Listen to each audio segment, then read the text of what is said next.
Kikiyama made something truly special with Yume Nikki, a game about exploring dreams, trying to unravel a mystery about why you are here, why are you witnessing these dreams, what's the point of it, why is it all so abstract, and why do some events feel so implicative of something.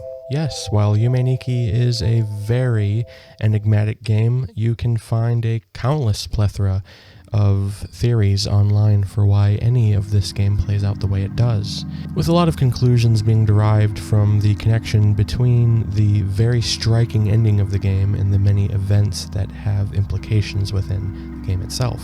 It is truly special when a game has been out for many, many years and still is talked about today as though it is a very large mystery, one that's slowly but surely feeling more and more like it will never be solved. Now, while Yume Nikki is about exploring your own dreams, what if there was a game about you exploring the dreams of many other people? This is how I feel about Yume Nikki after my over 24 hours of playtime. I've gathered a vast majority of the facts, with still a few to go. I've discovered dozens and dozens of worlds within the dream world, and I have definitely raided a lot of vending machines, that's for sure. And how I felt about Yume Nikki is that it trades the story and the mystery for a much larger quantity of content and a much larger variety of content. While I do feel that Yume Nikki is a very excellent display of a large myriad of different art styles, all portrayed by one person, which takes a lot of talent, I have to say that Yume Nikki has simply more variety in it. Some of the art styles in the game are much more crude and brutalist. Others are very simple and polygonal, and others very dreamlike and cloudy. Some worlds are incredibly cute, some are outright terrifying or very odd. And it's not just the dream worlds that all feel very different from each other. It's also the music of the dream worlds. Ooh. Some music will be very abrasive, very loud, very percussive, whereas some of the other music in the game is very serene, very peaceful, atmospheric, and features almost exclusively pads. This feels very much like a dream. A lot of the music in Yume Nikki still features that very quick looping nature to it, a lot like in Yume Nikki's soundtrack. I think at many times it is amplified though, not to a negative effect however. This repetitiveness that I feel in a lot of the music in Yume Nikki more strongly actually feels very hypnotic and almost like it actually amplifies that dream-like experience. Also, within these worlds, there will be a lot of entities, just like in Yume Nikki, but there will be a larger variety of them as well. And the more effects you have, the more you will definitely want to try and experiment with on these entities, because a lot of them will react interestingly to something you have. I'm quite slow. For example, you could use a chainsaw on a rock entity, and it won't do anything to them. Or you'll use it on a girl sitting on a chair in the library, and then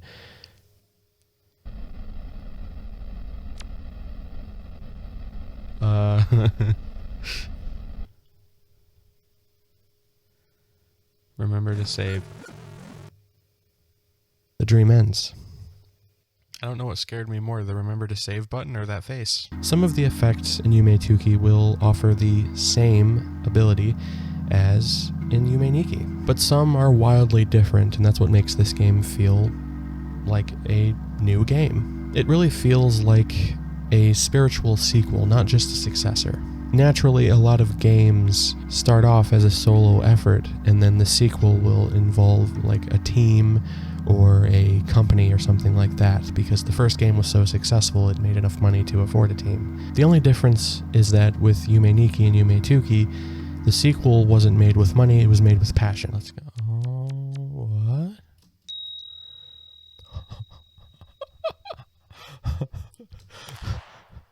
Oh. And that passion can be felt because I am very excited every time I find a new doorway, every time I accidentally trigger a new event. Heck, even every time I read the wiki and figure it out that way, I feel excited. Yume Nikki has never stopped feeling like a bundle of surprises, even though I've been playing it so long. It never got redundant to play this game. I have to say, Yume Nikki also instills probably the most FOMO for me of any game I've ever played. Whenever I'm, say, using the wiki to figure out the route to an effect, I will run into a lot of paths I've never taken before on the way, and walking past them and not going in, it's soul-crushing. I'm the type of person who wants to experience everything in a game. I want to see everything, and I'm always afraid I'm going to forget to come back to whatever path I saw. And right now, the only way I feel like I know how much I've seen is with the piggy bank, which gives you yen equivalent to the percentage of worlds you've visited in the game. If you're curious, I've played the game for over 20 hours, and I've only uncovered 23% of the game. This means I could end up spending well over 100 hours to see everything in the game, and the game will be actively updating during this time. While I'm sure it won't be adding that much, because the game's been updated for a long time, it still means I'm never going to see everything. Which isn't a bad thing, I just have a serious problem with FOMO, and that's on me. Another thing I really enjoy about Yume Nikki is that as you play the game and explore more of the worlds within, and trigger more of the events within, you will unlock CGs. These can be viewable from your computer when you are not dreaming, and you will unlock more and more as you play. It's very addicting to see what you unlock at the end of every session. There is a lot of art in this collection that is very amateurish in design, and a lot of that provides a lot of charm to the collection. However, there also is a lot of high quality art as well, and some of it is really good to look at. That's a picture of candles. So far I've unlocked over 200 pieces, and I definitely have my favorites. Oh, it's like, wow. One thing I can say though for sure is that basically all of the art in this collection is very charming and brings its own personality to the table. Now, a lot of people know Yume Nikki for its large amount of interconnectivity between a lot of its dream worlds. Yume Nikki is definitely full of that too, which honestly is even more impressive in this case because the game is just so much larger. It's kind of crazy how many places you can reach from one place that then lead to many other places that then lead to many other places, and it just ends up feeling like there are tons of routes to the same location. It never feels like you're returning to the same location in a sucky way. One area I constantly found myself coming back to is the red streetlight world, but when I realized that there are a lot of connection points to the red streetlight world, that means it was also a world I can get to other worlds from a lot too. So it never feels like a problem when you keep returning to the same place, because you can just go to a new one usually from there. Sometimes you'll run into these dead ends in Yume Nikki that are simply rooms with a environment that you just want to stay in for a while. Sometimes it's the top of a pillar looking into a sunny sky, or maybe you're on the top of a building in this like brutalist city and there's like this very menacing looking Saturn-like planet hovering right over you, or you get to see this beautiful fireworks show while you just sit on this balcony. And I love the ability to play games from time to time that let you do this and aren't just so full of action and stimulation. Yume Nikki very often feels quite relaxing. Now, as someone who hasn't seen any of the endings yet or has been spoiled in any regard to that yet for Yume Nikki, I haven't really been feeling much of like a need to understand what's going on with the main character yet. Since I know subliminally that this game was made by a bunch of people, it doesn't really feel like there is much of a central theme to the game or like mystery to be solved. That being said, however, the game does feel really well managed as a cooperative effort with a bunch of people involved. It feels like it's still a game made by a very close-knit team. I honestly think this game is truly special in that regard. A lot of the art styles and music styles in this game feel so different, but it's still together.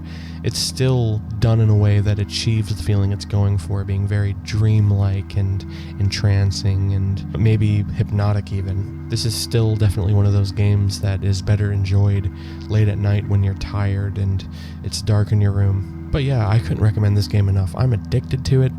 I am always excited to come back and have another session. Getting to experience this game for the first time, it really feels special, and knowing I'll never get to play this game truly blind again feels kinda crappy. I mean, fortunately there are a lot of other games to play, like on the Yume Nikki online project, but I don't know, I just have a feeling that Yume Nikki is going to always be one of my favorite ones, because I can't really see it getting much better than this. It just has such a specially addicting quality to it, because there's just so much to do and so many opportunities to just get lost in this vast world with many worlds within, and I mean many. But I guess that really wraps up my feelings on this game 20 hours in. I'm gonna go ahead and wrap up this video here. Thank you very much for watching it.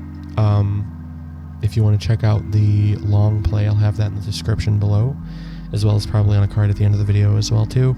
Definitely wouldn't recommend you watch this though unless you've already played the game, because you need to play it. It's free. It's on YNO Project. I will link that in the description as well. Play it first. Play it first and then watch someone play it, because the special thing about these games is that everybody is going to play it and have a different experience, and that it's just awesome, dude. Anyway, that's all for today, so see you around.